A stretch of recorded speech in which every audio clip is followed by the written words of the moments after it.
Welcome back to the target सरकारी नौकरी। मैं इरशाद अली।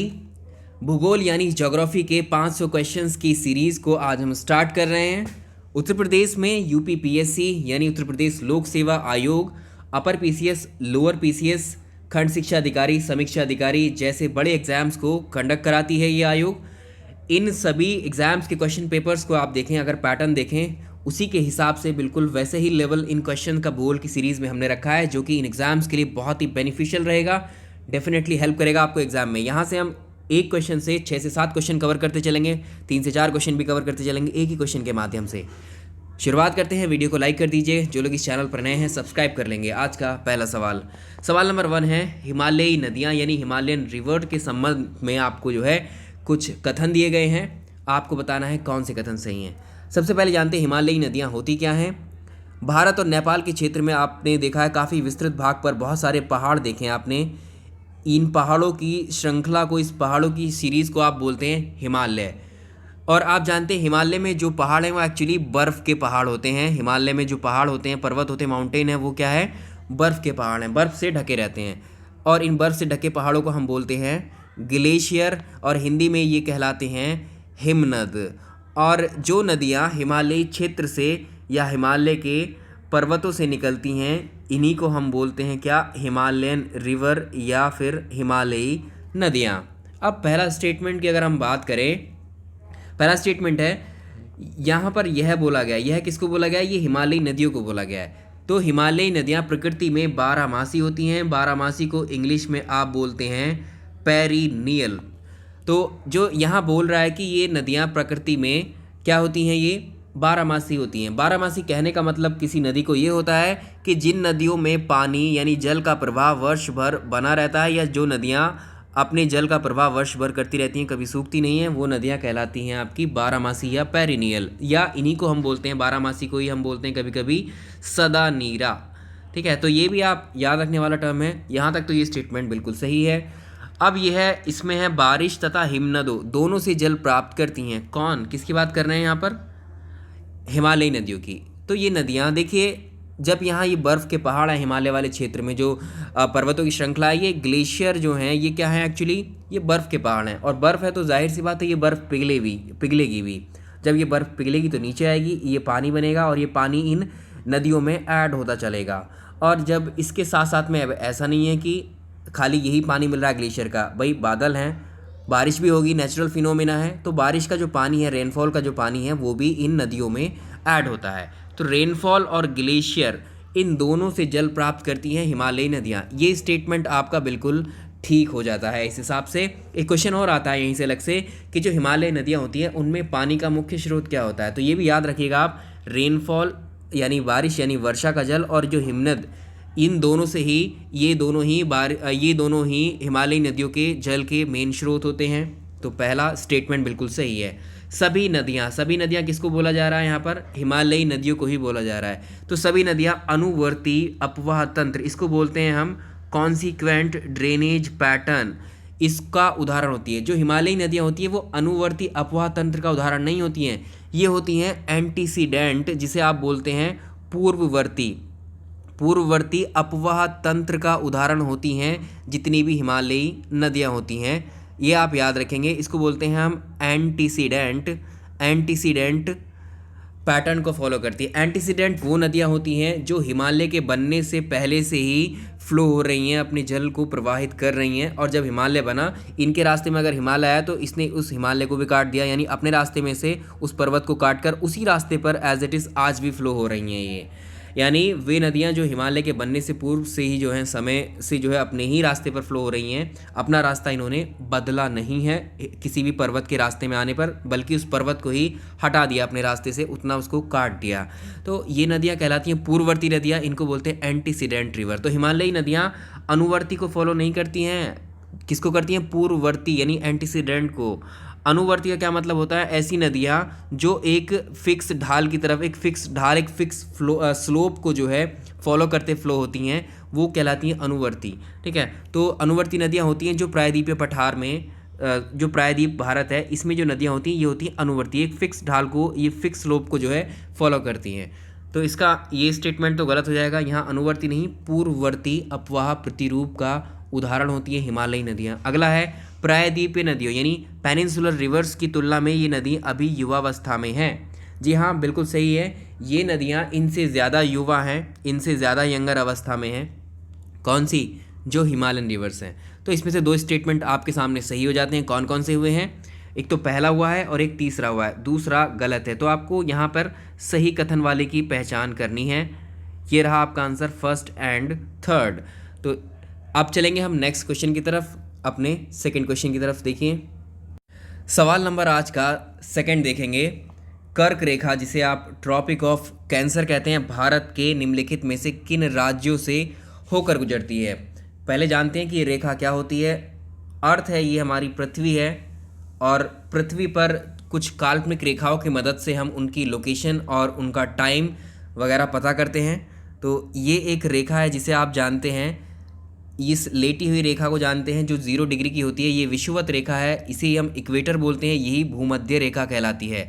ये इक्वेटर पृथ्वी को, एक काल्पनिक रेखा है, काल्पनिक वृत्त है जो पृथ्वी को 2 बराबर हिस्सों में बांटता है। जो बराबर हिस्सों में बांटने में इसका जो पहला हिस्सा है वो कहलाता है नॉर्दर्न हेमिस्फीयर या उत्तरी गोलार्ध, और जो नीचे वाला हिस्सा है इस रेखा के वो कहलाता है सदर्न हेमिस्फीयर, यानी इसको बोलते हैं हम दक्षिणी गोलार्ध।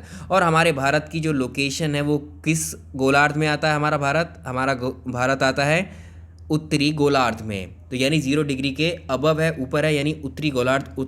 ये क्वेश्चन भी पूछा गया कि भारत जो है, भारत की लोकेशन किस गोलार्ध में है? उत्तरी गोलार्ध में है, यानी नॉर्दर्न हेमिस्फीयर में है। और 0 डिग्री इक्वेटर ये एक अक्षांश रेखा है। ऐसे ही आप इसके पैरेलल और ऊपर रेखाएं खींचते चले जाएंगे तो सब क्या कहलाएंगी? उनके अपने अपने नाम हैं, उनको नंबर दिए गए हैं। एक ऐसी ही रेखा है जिसे हम कहते हैं 23.5 degree north, 23.5 degree north latitude या 23.5 डिग्री नॉर्थ अक्षांश। ये भारत के लगभग बीचों बीच से होकर के गुजरती है, और इसी अक्षांश रेखा को हम बोलते हैं ट्रॉपिक ऑफ कैंसर, या इसी को हम बोलते हैं कर्क रेखा। तो एक सवाल ऐसे पूछा है, इनमें से कौन सी रेखा भारत के लगभग मध्य से होकर गुजरती है? आंसर होगा कर्क रेखा या ट्रॉपिक ऑफ कैंसर। चलिए अब बात करते हैं। तो ये भारत के, एक सवाल जनरल है जो आपसे पूछा जाता है कि कितने राज्यों से, कुल कितने राज्यों से होकर ये जाती है? ये भारत के कुल 8 राज्यों से होकर गुजरती है, ये आप जान रहे हैं। बट यहाँ क्वेश्चन को कैसे फ्रेम किया गया है, उन 8 राज्यों में से कुछ के नाम आपको ऑप्शंस में दे दिए गए हैं क्वेश्चन को जो है अच्छा बनाने के लिए, है ना। तो अगर हम इधर से देखें, इस साइड से देखें, इधर से इधर को चलें, तो कौन कौन से राज्य हैं जो इस रेखा से होकर, या फिर ये रेखा जिन जिन राज्यों से होकर की जाएगी? पहले देखेंगे, ये पहला राज्य है कौन सा? गुजरात। गुजरात से होकर गुजरती है। गुजरात के बाद ये जाती है राजस्थान, राजस्थान से होकर के उसके बाद में, राजस्थान के बाद आता है मध्य प्रदेश, मध्य प्रदेश के बाद में, आप इन सबको याद रखिएगा, मध्य प्रदेश के बाद आता है नंबर छत्तीसगढ़ का, छत्तीसगढ़ के बाद ये आती है झारखंड, झारखंड के बाद ये कहाँ जाएगी? पश्चिम बंगाल, पश्चिम बंगाल के बाद हम कहाँ पहुँचेंगे? त्रिपुरा, त्रिपुरा के बाद में हम कहाँ पहुँचेंगे? मिज़ोरम, ये मिज़ोरम। तो टोटल ये 8 स्टेट हो गए हैं भारत के। 1 2 3 4 5 6 7 8, इन 8 स्टेट से होकर ये ट्रॉपिक ऑफ कैंसर भारत के इन 8 राज्यों से गुजरती है। अब ऑप्शन में देख लीजिए कौन कौन से हैं। भाई गुजरात से होकर गुजरती है, यस। राजस्थान से होकर गुजरती है, यस। छत्तीसगढ़ से होकर गुजरती है, यस। बिहार से नहीं गुजरती, मेघालय से नहीं गुजरती है, जबकि मिजोरम से गुजरती है। यहाँ देखिएगा, ठीक है। ये 8 क्लियर हैं। तो इन बात के जो 2 हैं इनको एलिमिनेट कर सकते हो आप अपने हिसाब से। तो पहला, दूसरा, तीसरा कौन से ऑप्शन में है? ये बी ऑप्शन में है करेक्ट आंसर। तो इसका आंसर हो जाएगा बी। क्वेश्चन को ऐसे जो है एलिमिनेट करेंगे। और भारत की लोकेशन कहाँ पर आती है? देखिए ये अब एक और है, ये 0 डिग्री का जो देशांतर है, 0 डिग्री के देशांतर के बाद, अब हमने बहुत डिटेल में डिस्कस किया था ज्योग्राफी में इन सबको। तो अगर इस 0 डिग्री देशांतर के हिसाब से हम इसको पृथ्वी के 2 हिस्सों में बांटे तो ये पूर्वी गोलार्ध कहलाता है, और ये पश्चिमी गोलार्ध कहलाता है। इधर वाला हिस्सा ये पश्चिमी गोलार्ध कहलाता है, ठीक है। तो इसमें भारत की लोकेशन जो एक साथ आती है, दोनों में फ्रेम करके पूछा हुआ ये क्वेश्चन है, पीसीएस में ही पूछा हुआ है, ठीक है। तो इसमें कौन कौन सी आएगी? एक तो भारत की लोकेशन किस में आएगी? पूर्वी गोलार्ध, पूर्वी के साथ किस में? उत्तरी पूर्वी गोलार्ध में करेंगे पूरी, ठीक है। भारत की लोकेशन किस में आती है? उत्तरी पूर्वी या पूर्वी उत्तरी, आप इन दोनों में कह सकते हैं। तो यहाँ से इस हिसाब से तो क्या है, ये उत्तरी गोलार्ध है, और इसके हिसाब से पूर्वी यानी ये वाला हिस्सा है इसका, ठीक है। तो ये आपको ऐसे याद रखना है। चलिए नेक्स्ट सवाल की तरफ चलेंगे। वीडियो पसंद आया तो अभी लाइक कर दीजिए अगर भूल रहे हैं तो। सवाल नंबर अगला देखिए, पश्चिमी घाट जिसे वेस्टर्न घाट कहते हैं इंग्लिश में, वेस्टर्न घाट के निम्नलिखित दर्रों पर विचार कीजिए। तो ये भारत है और यहाँ पर आप जानते हैं जो इस पश्चिमी साइड में ये जो माउंटेन चेंज है, माउंटेन रेंज है, इसी को हम पश्चिमी घाट बोलते हैं। और पश्चिमी घाट में आप जानते हैं जिन पहाड़ी क्षेत्रों में पहाड़ों के बीच से जो रास्ता निकल रहा होता है, पहाड़ी के बीच में या दो पहाड़ों के बीच में, दो पर्वतों के बीच में जो नेचुरल रास्ता होता है, प्राकृतिक रूट होता है, इसी को हम बोलते हैं दर्रा या पास। तो ऐसे ही जहाँ जहाँ पहाड़ पर्वत होंगे, जाहिर सी बात है वहाँ पर क्या होंगे, ऐसे प्राकृतिक रास्ते होंगे जिन्हें हम दर्रा या पासेस कहते हैं। तो ऐसे ही पश्चिमी घाट में बहुत सारे पहाड़ हैं तो इनके बीच में भी दर्रे होंगे। और हमने देखा था हिमालय में भी बहुत सारे पहाड़ हैं तो वहाँ भी दर्रे होंगे। हमने दर्रों पर अलग से एक ज्योग्राफी के कोर्स में डिस्कस किया है इसको ऑलरेडी। बट अब क्वेश्चन की बारी है। तो अब यहाँ वेस्टर्न घाट की बात चल रही है। बताना है यहाँ पर जो 3 भोर घाट, थाल घाट और पाल घाट, ये आपको सब करवाए हुए हैं, ठीक है। इसमें से बताना नीचे दिए गए कूट का इस्तेमाल करके दर्रों को दक्षिण से उत्तर की ओर क्रमबद्ध करना है। ये बात और है कि इनकी लोकेशन पर भी क्वेश्चन पूछ लेता है, लेकिन यहाँ क्वेश्चन बहुत अच्छे फ्रेम किए गए हैं ताकि आपको एक सिस्टमैटिक वे में आंसर पूछ सके आपसे, यानी आपने उसकी बिल्कुल अच्छे से स्टडी की हो। अगर हम बात करें थाल घाट की, देखिए थाल घाट की हम बात कर रहे हैं। थाल घाट दर्रे की लोकेशन आपसे पूछे तो इसकी लोकेशन आप बताएंगे कहाँ पर, महाराष्ट्र में स्थित है। ये पश्चिमी घाट में, ये महाराष्ट्र में स्थित है। और ये थाल घाट दर्रा जो है मुंबई, इसको भी याद रखिएगा, मुंबई और नासिक वाला जो एक्सप्रेस वे है इस पर स्थित है ये। तो ये महाराष्ट्र में है तो इसको यहाँ पर करेंगे, यहाँ महाराष्ट्र कर लीजिएगा। ये कौन सा है, थाल घाट। अब अगले की बात करें हम, दूसरा है भोर घाट। भोर घाट ये कहाँ पर है, ये भी महाराष्ट्र में ही है, ये भी महाराष्ट्र में ही है। तो महाराष्ट्र में ये एक्चुअली किन किन के बीच में है ये, तो यहाँ से एक मुंबई पुणे मार्ग है जिससे होकर के जाता है, तो ये महाराष्ट्र की लोकेशन पर है। लेकिन ये कहाँ पर है, ये तो आपका ऊपर हो गया, लेकिन ये कहाँ पर है, भोर घाट इससे नीचे है ये। तो ये हो गया थाल के बाद भोर घाट। अगला देखिए, और नेक्स्ट जो है ये है पाल घाट। पाल घाट जो दर्रा है ये आप जान रहे हैं नीचे तक आता है आपका वेस्टर्न घाट, ठीक है। तो तमिलनाडु प्लस केरला, इन दोनों को जोड़ता है, ये कौन सा है, ये पाल घाट है, ये पाल घाट है। तो ये सीक्वेंस है। अब आपको बोला गया है दक्षिण से उत्तर की ओर बताना है, तो ये दक्षिण है, ये भारत का दक्षिण है, दक्षिण से उत्तर की तरफ चले जाओ। पहले पाल घाट, फिर भोर घाट, फिर थाल घाट। पहले पाल घाट, तो ये पहला नंबर हो जाएगा, पहले पाल घाट, दूसरा भोर घाट, तीसरा हो जाएगा आपका। तो इस हिसाब से सीक्वेंस, तो यानी ये वाला हो गया आपका पहला हो गया ये, और ये दूसरा हो गया, ये तीसरा। तो इस हिसाब से क्या ऑप्शन 3, 1, 2, ये आप किस तरफ जा रहे हैं, दक्षिण से उत्तर की तरफ। चाहे उत्तर से दक्षिण की तरफ पूछे तो सीक्वेंस को आप रिवर्स कर देंगे। अभी पूछा है दक्षिण से उत्तर की तरफ, तो पहले पाल घाट तीसरे नंबर का पहले, दूसरा भोर घाट यानी पहले नंबर का, और लास्ट में है थाल घाट यानी दूसरे नंबर का। इस तरह से आप आंसर कर पाएंगे। चलिए नेक्स्ट सवाल देखते हैं।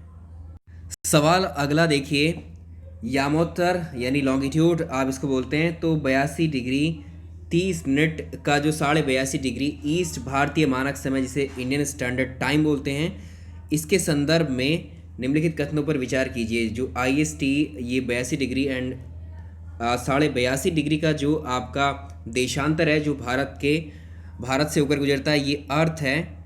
और यहाँ पर ये भारत की लोकेशन है, हमने देखा था इसको। जिस तरह से एक रेखा जो ट्रॉपिक ऑफ कैंसर जिसे हम कर्क रेखा कह रहे थे, वो क्या थी, कक्षांश रेखा थी। और एक ये क्या है, ये देशांतर रेखा है। ये 82.5 डिग्री की ये देशांतर रेखा है जो भारत से होकर के गुजरती है, जिसको भारतीय मानक रेखा भी हम कहते हैं, भारतीय मानक समय रेखा कहते हैं। ये भारत के, अब स्टेटमेंट है इसमें, ये भारत के 8 राज्यों से होकर गुजरती है। तो ये भारत के 8 से नहीं बल्कि 5 राज्यों से होकर गुजरती है, ठीक है। यहाँ से देखेंगे यहाँ तक ये किस किस राज्य से पास हो रही है, तो ये भी याद रखेंगे। पहला उत्तर प्रदेश के बाद मध्य प्रदेश के बाद छत्तीसगढ़ के बाद उड़ीसा के बाद में आंध्र प्रदेश। तो ये इतने राज्यों से, इन 5 स्टेट से होकर के गुजरती है। तो पहला स्टेटमेंट तो गलत हो जाता है। किसी ने क्वेश्चन भी पूछा था जो सेकंड स्टेटमेंट में है, ये छत्तीसगढ़ राज्य में कर्क रेखा को काटती है। कौन, ये वाली 82.5 डिग्री की भारतीय मानक रेखा। बिल्कुल सही है, छत्तीसगढ़ का जिला है, आप जानते हैं इसको याद रखिएगा, कोरिया, ठीक है।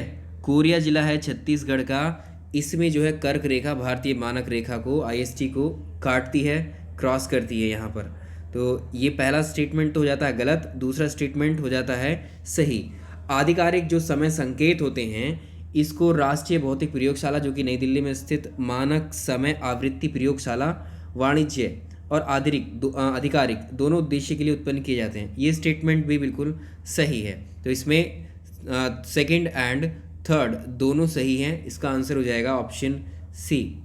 तो जो समय संकेत होते हैं वो एक्चुअली जो परमाणु घड़ी है उन पर बेस्ड होते हैं, और ये जो भी विश्व की जो समय का जो एक सिस्टम बना रखा है उनके पूर्ण समकालिक माने जाते हैं ये, ठीक है। तो ये पहला वाला इसमें गलत है, दूसरा और तीसरा इसमें बिल्कुल ठीक है। तो इसका आंसर हो जाएगा सी ऑप्शन। तो इस हिसाब से ये 5 राज्यों से होकर गुजरती है, और ये जो है कोरिया जो कि छत्तीसगढ़ का एक जिला है उसमें कर्क रेखा ये वाली यहाँ पर जो कर्क रेखा 23.5 डिग्री की और 82.5 डिग्री दोनों एक दूसरे को कहाँ पर काटती हैं, ये पर छत्तीसगढ़ में काटती हैं। अब नेक्स्ट सवाल देखेंगे। सवाल नंबर नेक्स्ट देखेंगे। निम्नलिखित कथनों पर विचार कीजिए। पहला कथन है जलोढ़ मिट्टी जो होती है इसको स्वतः जुताई वाली मिट्टी के रूप में जाना जाता है। तो जलोढ़ मृदा नहीं होती है ये, एक्चुअली ये काली मिट्टी होती है। काली मिट्टी को स्वतः जुताई वाली मिट्टी बोलते हैं हम। तो जब ये मिट्टी गीली होती है, गीली होने पर जो फूल जाती है एक तरीके से, सूखने पर सिकुड़ती है। तो इस प्रकार शुष्क ऋतु में जो है इन काली मिट्टी में क्या होता है, दरारें पड़ जाती हैं, जिसकी वजह से ऐसा लगता है कि ये खुद ही जुताई इसकी की गई है, मतलब स्वतः जुताई वाली जो काली मिट्टी होती है, ना कि जलोढ़। पहला तो गलत हो गया। सेकंड देखें, बागवानी फसलों की वृद्धि के लिए काली मृदा या काली मिट्टी आवश्यक होती है। काली मिट्टी जो आवश्यक होती है वो कपास के लिए बेस्ट मानी जाती है और गन्ने जैसी फसलों के लिए आवश्यक होती है। तो बागवानी फसलों के लिए लेटराइट मिट्टी जो है अनुकूल होती है। तो ये भी गलत हो गया। मिट्टी हमने आपको डिटेल में पढ़ाई है। लवणीय मृदा शुष्क और अर्धशुष्क क्षेत्रों में जलयुक्त और दलदल, ये दलदली लिखेंगे, नॉट दलित, ठीक है, इसको करेक्ट करेंगे, दलदली क्षेत्रों में पाई जाती है। ये बिल्कुल ठीक है। तो इसको ऊसर मृदा भी कहते हैं, लवणीय मृदा को हम ऊसर मृदा भी कहते हैं। इसमें जो है कोई भी वनस्पति नहीं उगती है, और ये आंसर हो जाएगा इसमें। देखिए इसमें ओनली 3, केवल तीसरा ही सही है, ऑप्शन सी। नेक्स्ट सवाल देखें। सवाल नंबर अगला देखिए। निम्नलिखित कथनों पर विचार कीजिए। पूर्वी घाट की तुलना में पश्चिमी घाट अधिक अविरत यानी कॉन्टिन्यूस होते हैं, क्योंकि पूर्व की ओर बहने वाली कई नदियां पूर्वी घाट का कटाव करती हैं। यहाँ देखेंगे मैप पर, तो ये जो माउंटेन रेंज या माउंटेन चेन है ये पश्चिमी घाट की है, और यहाँ पर आप देख पा रहे हैं ये पूर्वी घाट है।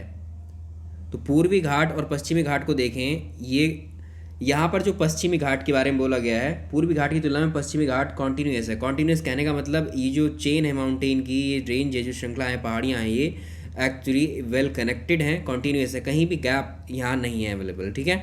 तो ये कॉन्टिन्यूस हैं, ये बात बिल्कुल सही है। और अगर आप किसको देखें, पूर्वी घाट को देखें, तो पूर्वी घाट ये डिसकॉन्टिन्यूस है, ठीक है, ये डिसकॉन्टिन्यूस है, क्योंकि बीच बीच में यहाँ पर गैप मिलेगा आपको इनके बीच में, ये कॉन्टिन्यूस नहीं है, ये डिसकॉन्टिन्यूस है। कौन? पूर्वी घाट। अब यहाँ रीज़न बताया, क्योंकि पूर्वी घाट की ओर बहने वाली नदियाँ, क्योंकि पूर्वी घाट को बोला गया है इसमें, पूर्वी घाट डिसकॉन्टिन्यूस है क्योंकि पूर्वी घाट की ओर बहने वाली नदियाँ इसका कटाव करती हैं। बिल्कुल सही बात है, आपने देखा होगा ये नदियाँ यहाँ से फ्लो करती हैं, ठीक है, गोदावरी हैं, कृष्णा है, कावेरी हैं, ये सारी नदियाँ इस तरह से आती हैं। तो ठीक है, कहाँ है? पूर्वी घाट की तरफ ही वो फ्लो होती हैं, और इधर बंगाल की खाड़ी है, यहाँ अपना जल गिराती हैं। ये तो स्टेटमेंट पहला बिल्कुल ठीक है। नीलगिरी पहाड़ियाँ पूर्वी और पश्चिमी घाट, नीलगिरी पहाड़ियाँ जो हैं, नीलगिरी की पहाड़ियों पर पूर्वी और पश्चिमी घाट एक दूसरे से मिलते हैं। बिल्कुल सही हैं, ये घाटियाँ जहाँ करके मिलती हैं, ये पॉइंट है, इसी को हम बोलते हैं क्या? नीलगिरी पर्वत या नीलगिरी की पहाड़ियाँ। तो इसको भी आप याद रखेंगे, ये इनका दोनों का मिलन पॉइंट है, अलग से सेपरेटली क्वेश्चन में भी ये पूछा गया है। तो इसका आंसर दोनों सही हो जाएंगे, ऑप्शन सी हम करेंगे इसका करेक्ट आंसर। अगले सवाल की तरफ चलेंगे अपने। चलिए सवाल नंबर नेक्स्ट देखिए। निम्नलिखित युग्मों पर विचार कीजिए। यहाँ पर उद्योग हैं और ये किस राज्य में कौन सा उद्योग बसा है आपको बताना है। पहला देखिए, कोरबा एल्यूमिनियम संयंत्र।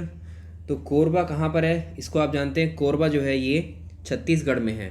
अब एक नाम आपने सुना होगा बाल्को के नाम से, BAL CO, बाल्को, इसको बोलते हैं Bharat aluminium company, Bharat aluminium company limited. इसका हेडक्वार्टर तो दिल्ली में है, बट इसके जो प्लांट हैं वो अलग अलग जगहों पर हैं। तो कोरबा में भी है इसका एक प्लांट जिसका नाम है कोरबा एल्यूमिनियम संयंत्र। तो ये कहाँ पर है? ये महाराष्ट्र में नहीं है, ये छत्तीसगढ़ में है। ठीक है, ये छत्तीसगढ़ में है। अगर राउरकेला इस्पात संयंत्र की बात करें, राउरकेला स्टील प्लांट, ये कहाँ पर है? ये उड़ीसा में है। तो ये पश्चिम बंगाल में नहीं है, ये उड़ीसा में है। और अगला दुर्गापुर इस्पात संयंत्र, ये पश्चिम बंगाल में है, वेस्ट बंगाल में है, ना कि छत्तीसगढ़ में है। तो ये इनमें से एक भी सुमेलित नहीं है। ठीक है, यहाँ पर एक भी सुमेलित नहीं है, तो ऑप्शन डी हो जाएगा। नेक्स्ट सवाल देखिए, सवाल नंबर नेक्स्ट देखेंगे, निम्नलिखित युग्मों पर विचार कीजिए। यहाँ पर आपको बहुउद्देशीय परियोजनाएं दी हुई हैं और ये कौन सी परियोजना किस नदी पर दी गई है ये आपके सामने है। अलमट्टी डैम या अलमट्टी बांध जो बना हुआ है ये कर्नाटक में है। कौन सी नदी पर? याद रखेंगे इसको लिख देते हैं यहाँ पर, कर्नाटक में है ये। और ये कौन से रिवर पे बना हुआ है? देखिए, किसी भी डैम के बारे में तो उसकी लोकेशन पूछेगा या किस रिवर पे वो डैम बना हुआ है, दोनों चीज़ें आपको याद रखनी है। ये कृष्णा रिवर पे बना हुआ है, कहाँ पर? कर्नाटक में है। सलाल डैम की अगर हम बात कर रहे हैं तो ये एक हाइड्रो इलेक्ट्रिक पावर स्टेशन है ये सलाल डैम जो है। और ये सलाल डैम जो है जम्मू कश्मीर जो केंद्र शासित प्रदेश है, जम्मू कश्मीर में है ये। और ये कौन सी रिवर, अब रिवर पूछेगा कौन सी रिवर पर है ये? चिनाब रिवर पर है ये, इसको भी याद रखेंगे। अगला है सरदार सरोवर डैम, ये इसको अगर देखें तो ये गुजरात में रहेगा। और ये कौन सी नदी पर है? ये नर्मदा नदी पर है। ठीक है, नर्मदा नदी पर है। तीनों देख लिए हमने, उनकी लोकेशन देख ली। अब आपको पहचानना है कि कौन सा इसमें से सही सुमेलित है। तो ये सरदार सरोवर डैम नर्मदा नदी पर बना हुआ, ये बिल्कुल ठीक है। तीसरा देखिए, सलाल डैम किस पे बना हुआ? चिनाब पे, जबकि यहाँ दिया हुआ झेलम, तो ये वाला गलत हो जाएगा। अलमट्टी डैम कृष्णा रिवर पे बना हुआ, ना कि तुंगभद्रा नदी पर। तो इसमें केवल 3 ऑप्शन डी बिल्कुल सही रहेगा। नेक्स्ट सवाल की तरफ चलिए क्वेश्चन नंबर नेक्स्ट देखते हैं। सवाल नंबर अगला क्या कह रहा है इसमें देखिए, निम्नलिखित कथनों पर विचार कीजिए। 10 डिग्री चैनल लक्षद्वीप समूह के द्वीपों को विभाजित करता है। ये भारत बना लीजिए यहाँ पर। और यहाँ पर इस साइड में आप देखेंगे तो बहुत सारे छोटे छोटे आइलैंड से छोटे छोटे द्वीप हैं यहाँ पर। और इधर भी बहुत सारे द्वीप हैं, ये इस तरह से हैं। ठीक है, तो ये क्या है? ये लक्षद्वीप है, ये लक्षद्वीप है। और ये अंडमान और निकोबार है। 10 डिग्री चैनल की बात कर रहा है। जो 10 डिग्री चैनल है एक्चुअली ये अंडमान और निकोबार से होकर के जाता है। 10 डिग्री चैनल अंडमान और निकोबार द्वीप समूहों को अलग करता है। लेकिन अगर हम बात कर रहे हैं किसकी? लक्षद्वीप समूह, तो इन लक्षद्वीपों से जो होकर जाता है वो होता है एक्चुअली 11 डिग्री का चैनल। ठीक है, इसको याद रखेंगे। ये 10 डिग्री का नहीं 11 डिग्री का होगा, तो इसका आंसर गलत है। जो लक्षद्वीप के जो अलग अलग आइलैंड्स हैं इनके बीचों बीच से निकलता है 11 डिग्री का। और जो अंडमान वाले जो द्वीप हैं और निकोबार वाले द्वीप हैं इनके बीचों बीच से निकलता है 10 डिग्री का, ही जानते हैं। अगला स्टेटमेंट है, पाक जल डमरू मध्य भारत की मुख्य भूमि यानी मेनलैंड इंडिया की और श्रीलंका, इन दोनों को सेपरेट करता है। ये रहा श्रीलंका। और यहाँ पर जो ये आप देख रहे हैं ये वाला जल का जो हिस्सा है ये, ठीक है, ये हिस्सा होता है पाक स्ट्रेट इसको बोलते हैं। तो ये जल डमरू मध्य है, ये इंडिया की जो मेनलैंड है ये, और जो श्रीलंका है, इन दोनों को अलग करता है। तो सेकंड वाला स्टेटमेंट सही है। तो इसमें केवल सेकंड सही है, पहला गलत हो जाता है। तो इसमें आपको सही वाला कथन ही चूज़ करना है। अगला सवाल देखिए, सवाल नंबर नेक्स्ट देखेंगे हम लोग। 10वां, निम्नलिखित में से कौन सी नदी कृष्णा नदी की सहायक नदी नहीं है? कृष्णा नदी की ट्रिब्यूटरी, कोई रिवर अगर मेन जा रही है, मान लीजिए ये कृष्णा नदी के बारे में बात कर रहा है, तो कृष्णा रिवर जा रही है और इसको जो रिवर आकर के ज्वाइन करेंगी, ये नदियाँ क्या कहलाएंगी? इसकी ट्रिब्यूटरी या फिर इसकी सहायक नदियाँ कहलाएंगी। अब पूछा है कि इनमें से कौन सी नहीं है, ध्यान से पढ़ने वाली बात होती है ये। ठीक है, तो इसमें से ट्रिब्यूटरी अगर देखें कृष्णा की, तो इसमें जो तुंगभद्रा है ये, कोयना, मूसी, ये तीनों ट्रिब्यूटरी होती हैं किसकी? कृष्णा रिवर की। अगर हम सबरी की बात करें, जो सबरी है ये ट्रिब्यूटरी होती है गोदावरी की। ठीक है, तो ये गोदावरी की ट्रिब्यूटरी है सबरी, ना कि किसकी? कृष्णा की। तो आंसर डी एलिमिनेट कर देंगे। क्वेश्चन नंबर नेक्स्ट देखिए, बहुत इंपॉर्टेंट क्वेश्चन है। अगला देखें, निम्नलिखित कथनों पर विचार कीजिए। निम्नलिखित कथनों पर विचार कीजिए। सवाल नंबर जो, एक सेकेंड, क्वेश्चन नंबर नेक्स्ट देखेंगे हम लोग। निम्नलिखित कथनों पर विचार कीजिए। क्वेश्चन नंबर 11 का पहला स्टेटमेंट है, अमरकंटक पहाड़ी से निकलने वाली नदियाँ रेडियल प्रतिरूप का अनुसरण करती हैं। अब पहले स्टेटमेंट की अगर हम बात करें तो देखिए, जब कोई भी नदी किसी पर्वत से निकलकर, कोई रिवर किसी पर्वत से निकल करके सभी दिशाओं में अगर बहती है वो, तो इसे रेडियल या फिर अरीय है, ठीक है, इसको रेडियल या फिर इसको अरीय प्रतिरूप कहा जाता है। तो अमरकंटक पर्वत श्रेणी से निकलने वाली नदियाँ इसी पैटर्न के उदाहरण होती हैं, इसी पैटर्न को फॉलो करती हैं। तो ये बात बिल्कुल सही है। अगला है, अपवाह द्रोणियाँ जो होती हैं ये दूसरे से, अपवाह जो है, देखिए अपवाह द्रोणी, एक सेकेंड यहाँ पर कर लीजिएगा, यहाँ पर एक अपवाह द्रोणी को दूसरे से अलग करने वाली सीमा को वाटरशेड या फिर जल विभाजक कहा जाता है। देखिए, एक नदी होती है और उसकी जो सहायक नदी होती है, ये एक नदी है और इसकी जो सहायक नदी है, ये इस वाले अपवाह वाले क्षेत्र को हम बोलते हैं ड्रेनेज बेसिन। ये होता है ड्रेनेज बेसिन या सिंपली बेसिन हम बोलते हैं। तो एक अपवाह जो है, एक अपवाह द्रोणी को दूसरे से अलग करने वाला जो एक सीमा होती है, बाउंड्री होती है, वो कहलाती है क्या? जल विभाजक या वाटरशेड। तो ये दोनों स्टेटमेंट यहाँ पर इस तरह से सही हो जाते हैं। तो इसमें दोनों स्टेटमेंट ही सही होंगे, पहला और दूसरा दोनों ठीक है। इसका आंसर हो जाएगा ऑप्शन सी, यहाँ कर लेंगे आप, देखिए सी को टिक कर लेंगे। नेक्स्ट सवाल देखें। सवाल नंबर अगला जनजातियों पर बेस्ड है। निम्नलिखित कथनों पर विचार कीजिए। सेंटिनली जनजाति झारखंड राज्य में निवास करती है। जो सेंटिनली जनजाति है ये झारखंड में निवास नहीं करती है, ये करती है बंगाल की खाड़ी में। अगर आप बात करें अंडमान एंड निकोबार, यहाँ पर कर लीजिएगा, अंडमान एंड निकोबार समूह में जो है सेंटिनल आइलैंड है एक, यहीं के मूल निवासी को जो है हम क्या बोलते हैं? सेंटिनल जनजाति। तो ये अश्वेत लोग होते हैं, छोटे कद और अश्वेत इनकी पहचान होती है वहाँ की, ठीक है। तो ये हो गया आपका पहला, इस हिसाब से तो गलत हो जाता है। इरूला एक द्रविड़, क्या है? इरूला एक द्रविड़ीय है, एक द्रविड़ निर्जातीय समूह है जो नीलगिरी पर्वत क्षेत्र में बसा हुआ है। ये बिल्कुल सही है। तमिलनाडु और केरल राज्यों में जो नीलगिरी पहाड़ हैं इसमें बसे हुए जो लोग हैं वो इरूला एक निर्जातीय समूह होता है ये। तो ये दूसरा स्टेटमेंट सही है। गद्दी मुख्य रूप से हिमाचल प्रदेश और केंद्र शासित प्रदेश जम्मू कश्मीर की रहने वाली एक जाति है। तो इरूला के बाद में जो गद्दी जनजाति है इसे हिमाचल और जो जम्मू कश्मीर है इसमें रहने वाली एक जनजाति है, ये भी सही है। तो इसका आंसर हो जाएगा 2 और 3 सही हैं। तो इसमें आंसर आप करेंगे बी ऑप्शन करेक्ट है। अब नेक्स्ट सवाल देखेंगे अपना। क्वेश्चन नंबर नेक्स्ट देखिए, निम्नलिखित में से कौन सा राज्य बांग्लादेश के साथ में सीमा नहीं बनाता है? तो बांग्लादेश के साथ जो सीमा बनाते हैं उसमें मिज़ोरम है। नेक्स्ट वन देखिए, इसमें मिज़ोरम के साथ में मेघालय भी है, मेघालय के साथ में त्रिपुरा है, और त्रिपुरा तो 3 साइड से जो है बांग्लादेश से घिरा है, तो ये बाउंड्री शेयर करता है। लेकिन मणिपुर की बात करें, मणिपुर इसको टच नहीं करता है, याद रखिएगा। मणिपुर जो है बांग्लादेश के साथ कोई अपनी बाउंड्री शेयर नहीं करता है, इससे काफ़ी दूर है ये।